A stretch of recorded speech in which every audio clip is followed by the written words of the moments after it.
tonight we're going to have a great and interesting conversation about the unexpected. And our speaker to begin is Glenn Keller. Glenn is a global-minded CEO, and he started his career as a theater major. And we're hoping to see some of those dramatics tonight, although now he works as a computer scientist. He's a husband of one, a father of one, and he also has two lovely dogs. He will talk about spiking and skiing and technology all day long, but he only has 4 minutes tonight, so let's bring Glenn Keller up to the Star Talk stage, please. Welcome, Glenn.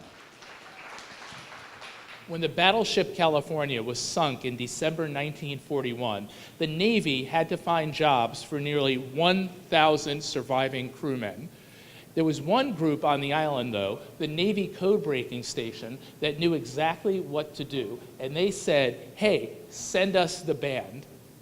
And those musicians became part of the team that broke the Japanese naval code, which led to victory at the Battle of Midway and became a major turning point in the Pacific War.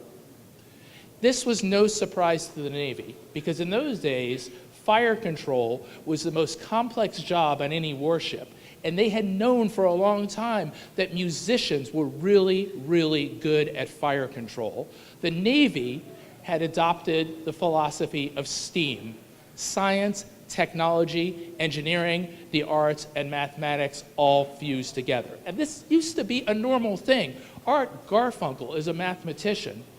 Brian May of Queen has a PhD in astrophysics. And Hedy Lamarr, as I think we all probably know by now, invented a few kind of important things along the way. As for me, at my first job out of grad school, my new boss looked at me and said, hey, we really, really like your master's degree in computer science, but what we like even more is your degree in theater. We think that's a great combination, right? So why did my alma mater just drop their theater program, right? Why are public schools around the country cutting back on their arts programs? This at a time when I just heard the CIO of Lockheed Martin say, you know what, for every STEM job I post, I get hundreds of resumes. And you know how I narrow them down? I look for great technicians with backgrounds in the arts.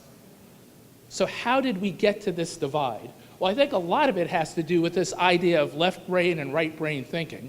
Now, neuroscience will tell you that different things do indeed happen in different parts of the brain. However, the idea that some people are left brain thinking and some people are right brain thinking is just not correct.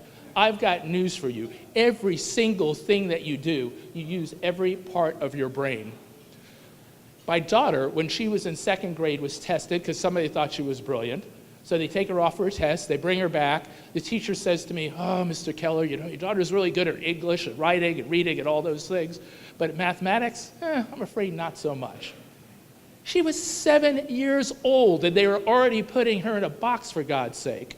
Maybe that's why when the PISA group interviewed U.S. school children and said, what does it take to be good at math? The U.S. kids said, well, it takes talent. You have to have talent to be good at math. But when they asked Chinese school children the same question, the Chinese kids said, well, duh, you got to study hard. So maybe that's why we have this map that looks like this. It doesn't surprise us. We've seen it all the time. Every child in this country needs a well-rounded education that includes the arts. And you, as educators, as influencers, as parents and grandparents, need to pressure school boards to make sure it happens. Because we don't need a country full of guys like this, right? We need a country full of people like this. And oh, by the way, my daughter, somewhere along the line, she forgot that she sucks at math. Thank you.